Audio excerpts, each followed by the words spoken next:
Alright, continuing.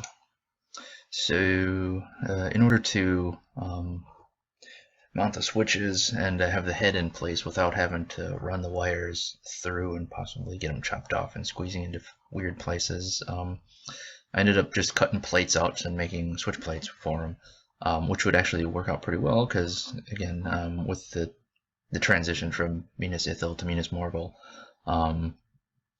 I could sort of make them dirty and keep them rough while still keeping to the theme, so that that's pretty much what I did. So rough lines, I didn't really pay too much attention other than the fact that I just needed to make sure that I cut around what I needed to, and so that when I did use pretty rough cuts with the Dremel, all I did was clean them up and I didn't have to worry about shrinking anything down or cutting them to size because everything seemed to have lined up prior to actually cutting. So you can see there's that trench in there and stuff too, so it again gives it more of the look of an ad hoc fix to something other. So this is the start of the recharge port. It was fairly precise because it had to be small, and the quick disconnects that I use for it don't offer a whole lot of space, so I didn't. Basically, all I did was just cut a hole here, cut a hole here, cut a hole here with a drill, and then I guess you call it drill a hole, and then just use the hand files to pretty much file all the spaces in between, and then make sure that the lines are cut nice, so that when you put the thing on top of it, this right here is exactly the dimensions of the quick disconnects. So, and badang, worked out pretty well. So as far as how it all breaks down, this is basically how it worked out.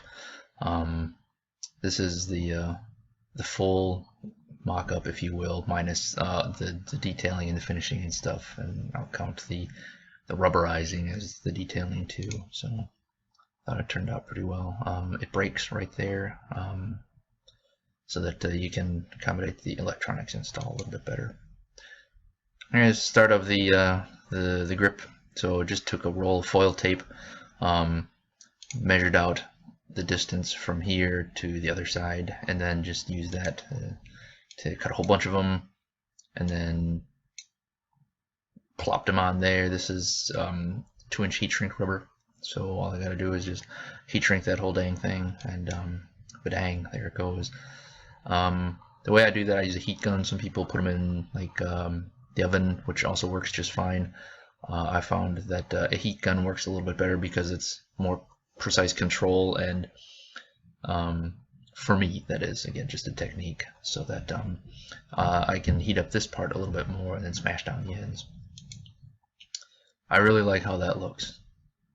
The end looks cool.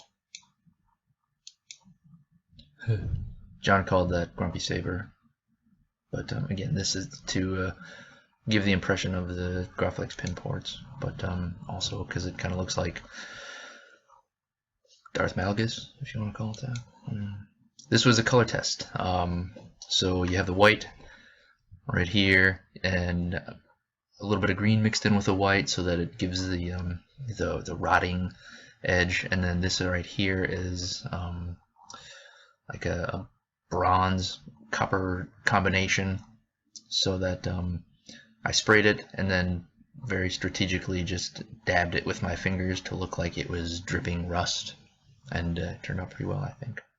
The problem though was that when I started powder coating, I went directly to the green, and the green didn't work out terribly well, and I ended up powder coating every single part like, I don't know, 4 or 5 times, just because I either missed a spot, or I had to go back over this part, or the entire thing looked like toothpaste, which you can't really tell. I guess you can sort of tell, but it's speckled, white green speckle, and what that did was it gave the impression of the rotting really well over the nice white walls, but at the same time it kind of left him with like an overall toothpaste colored look to it, and I didn't really like that too much.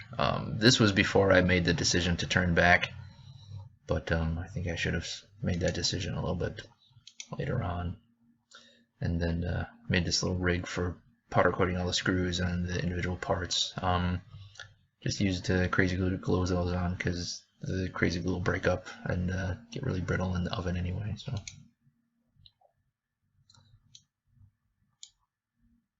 this is a demonstration of the rust dripping thing that I showed you right here. So I'll powder coat the entire thing, and before I cook it,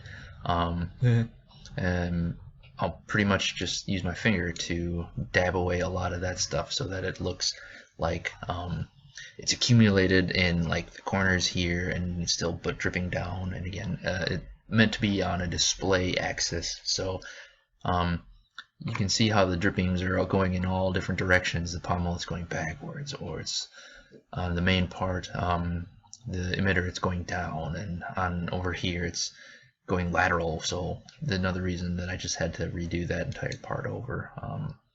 It ended up looking okay, so after you cook it, but again, I didn't like it, and this was just the first attempt. So again, you can see how this is dripping back, this is dripping down, and I didn't get full coverage on these, which was kind of the point, but again, I thought it ended up looking better with the full coverage on those.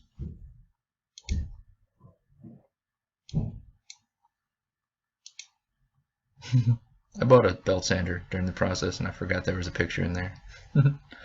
So yeah, it looks alright here, but again, you can tell that there's a lot of stuff that's just not congruent. So I'm just going to rush through these pictures. Oh, this just kind of shows how it breaks down. This is the internal chassis. It's 1 inch. I ended up cutting this stuff off right there and then mounting the CF right on top of that. Battery gets flowed under here, and then I used a 3/4 inch mini speaker. So it looked okay, but it just didn't fit the bill. This was actually using some paint technique also, but ended up not working out very well. So just rushing through this.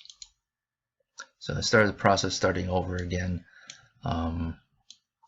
just trying to get a little bit better feel for how it goes. The colors were kind of mismatched right here. Forgot to mention that earlier, but again, that's kind of a design cue that I took from like the Minas Tirith throne room, how they took the juxtaposition of black and white from some of the historical buildings and stuff, and I figured that was I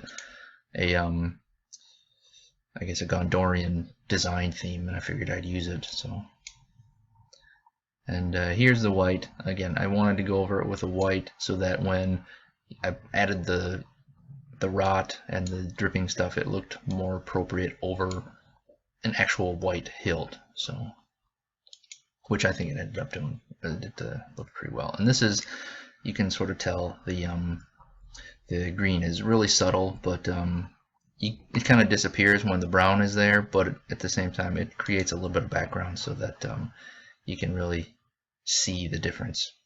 So, and again, this is all nice and smooth. It's powder coating, so I don't have to worry about getting rubbed off or anything like that. So I tried to get some dripping effects and stuff all in the same direction this time. And yeah, thought it turned out pretty well. And that's what it looks like. Cool thing with the bronze copper is that it separated so that there's, again, different color spots. So this right here is bronze, this right here is actually copper, this part here is both, so that you can actually see the separation. So I think that's a pretty good stopping point, and see you in part 3.